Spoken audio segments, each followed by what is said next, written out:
A talent strategy is possibly the most important tool that a small business CEO has in their arsenal. A talent strategy is effectively a roadmap that helps you basically figure out how you're going to hire your employees, who you're going to hire, how you're going to treat them so that you're achieving your objectives in the shortest amount of time possible. In today's video, I'm going to share how to create a talent strategy, or what to think about when creating your talent strategy, specifically for a small business of between 10 employees and about 50 employees. If you have less than 10 employees, I suggest that you check out this video here that I did on a talent strategy for startups, because that would be more appropriate.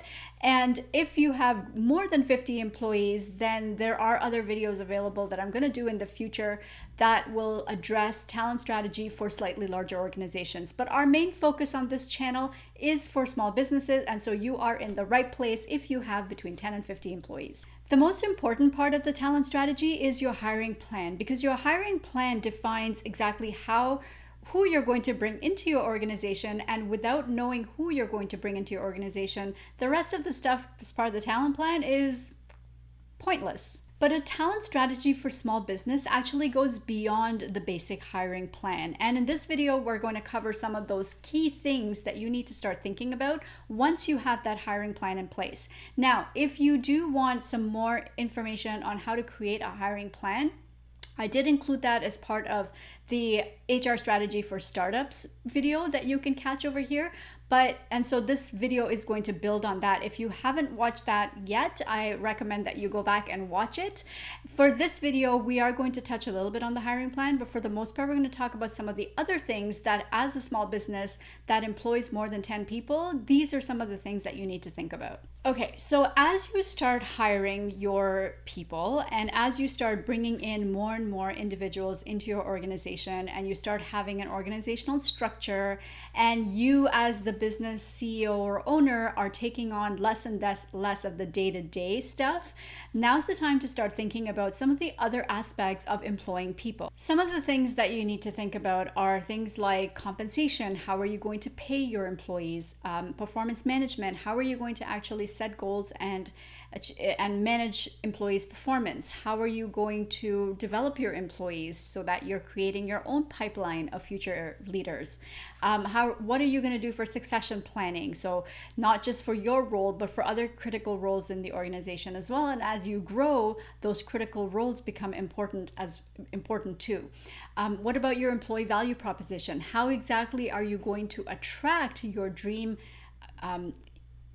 employees over into your world? And finally, and probably most important, what is your organizational structure going to look like, and how is it going to evolve over the years of you being in business? Okay, so let's go through these quickly one by one. Compensation. So compensation is effectively what is your position on how you want to pay your people. So you could have several different components as part of compensation. Of course, the most obvious is base salary. You could also offer a bonus incentive for people who are in specific roles, or for all employees, in order to use it as an incentive, so that everyone in the company will take a share of the business's profits or revenue home with them once a year or once a quarter, however you want to structure it.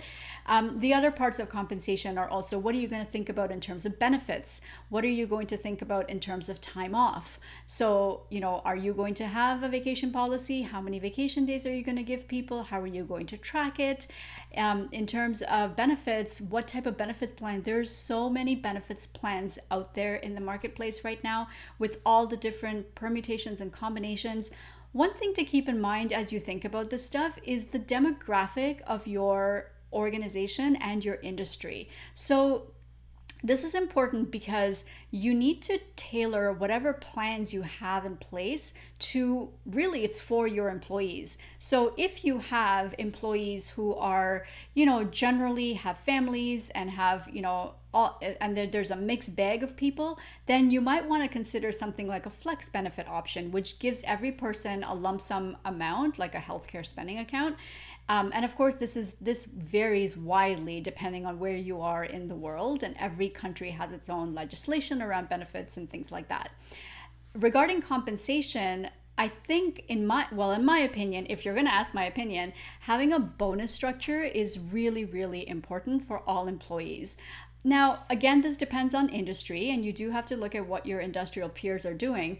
But if you want to stand out from the crowd, and let's just say that the rest of your industry does not give bonuses to every employee, it's only reserved for, say, the top senior most people, that's something to consider introducing into your organization as a means of incentivizing people to come into your world. The next thing to think about is performance management. So, how exactly are you going to manage performance? Now, I rarely ever encourage or tell my small business CEOs to develop a full performance management process or strategy like a big company would, because it's not necessary. I think you don't need to have an annual performance review, you don't need to have performance review forms. All you need is a mechanism to record employee goals and how they achieve those goals and when they achieve them, whether they achieve them or not. So, two parts of performance management. One is the achievement of goals themselves. So, you can simply have one blanket business goal for every single person in the company, and that is, did you make your revenue numbers or not? Did you make your profit numbers or not? Did you keep costs to where you said you were going to keep them? And that could be it. And then the other part of the performance management system would be how employees are getting work done. So are they, doing it in a way that feels genuine and that matches your values that as an organization? Are they doing it in a way that's of service to your clients? Are they doing it in a way that's, that involves everyone on the team, and that it's a collaborative environment and a collaborative means of getting work done? All of those things are things that you have to consider as a small business CEO as you start building your team, and all of these things that I'm talking about form part of your talent strategy. The next thing to consider is employee development. Now, this is actually crucial, and it's something that you do have to think about pretty early on. So if you are hiring people from the outside, one thing to perhaps consider is, how are you going to, in the future, home grow your talent, which means you get employees in as junior employees, and then you train them, you develop them to become the future senior positions or future leaders of your organization. This is actually something that could form part of your hiring plan, so that when you look out 2, 3, 4, 5 years into the future of your business, you actually decide today that 5 years from now, you're only going to hire 50% of your roles from the outside. And of those 50%, a majority of those are going to be, say, your junior most level positions. And the rest of the employees are promoted through the ranks over the years as they become more experienced. The only thing I will caution you with this one is that don't take too long to promote employees. You see, when you hire really high performers, you have to keep in mind that high performers are high performers and they achieve things faster than most other people. So if you have in your mind that, if somebody's hired year one, they need to be working in that same job for 2 years before they get promoted, that's kind of an archaic way of thinking about it. Instead, put milestones in place and say, when you achieve this and when you achieve that, that's when you get promoted. That is a more effective way of actually having someone become internally or intrinsically motivated to achieve something, as opposed to saying you need to be in a role for 2 years and only then will you get promoted. The other thing you need to think about as you consider employee development is succession planning. So this kind of goes hand in hand to what I was saying before. A succession plan is just a little bit more of a formal approach to intentionally developing an employee for a specific role that they're going to hold in the future. So that role, typically, when we think about succession planning, it's typically the senior most positions in the organization. So it would be your role as the CEO, the CFO role, the COO role, any executive level position that has material impact on the performance of the organization and the strategic direction of the company. You want to make sure that those roles are people that you are grooming from within, because that keeps your culture alive. It ensures that there's longevity and a legacy aspect to your business, so that, once somebody leaves and a new person comes in, typically they have their own way of doing things, and and there's a possibility that they change the direction of the organization entirely. And this is, you see the examples of this very often in larger companies. I mean, you look at GE, you know, when Jack Welch came in, he completely changed it. He brought in a new culture, and then after he left, now it's completely different. You know, when Ted Rogers passed on from Rogers Communications in Canada, you know, when his replacement came on, the company just wasn't the same anymore. And you can ask any employee that was at Rogers for the period of time. So in order to maintain the integrity of the culture and the environment that you've built and the company that you've built that your customers have come to expect from you, internally promoting to your executive ranks is actually pretty key. And then the one thing to consider is your employee value proposition. Now, I went really deep in a video that I did that you can catch over here on how to create an employee value proposition and why it's important. But basically, an employee value proposition is the marketing collateral that you create to attract top talent from your industry into your world. There is a myth out there that because you're a small business, you can't attract high quality talent. And that's just not true. What's missing in small businesses most often is that they don't have a really compelling employee value proposition. Effectively, it's a marketing exercise. And I can tell you this because I am not an EVP expert by any means, but I know enough about marketing that I know how to position the unique value that your company brings to a potential candidate into a nice, neat package.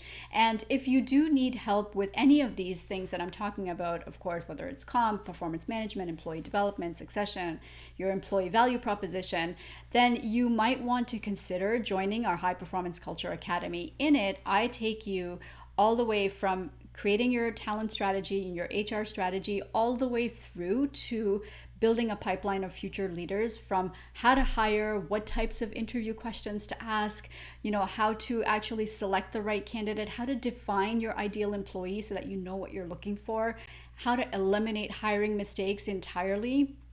And so this program is specifically for small business CEOs of less than 50 employees. So if this sounds like something that would be of interest to you, then the link to book a call with me to see if it would be the right fit is below. Last but not least, as part of the talent management or talent strategy, is your organizational structure. So what structure are you going to put in place so that you are not making the big decisions and that there are no bottlenecks in your organization?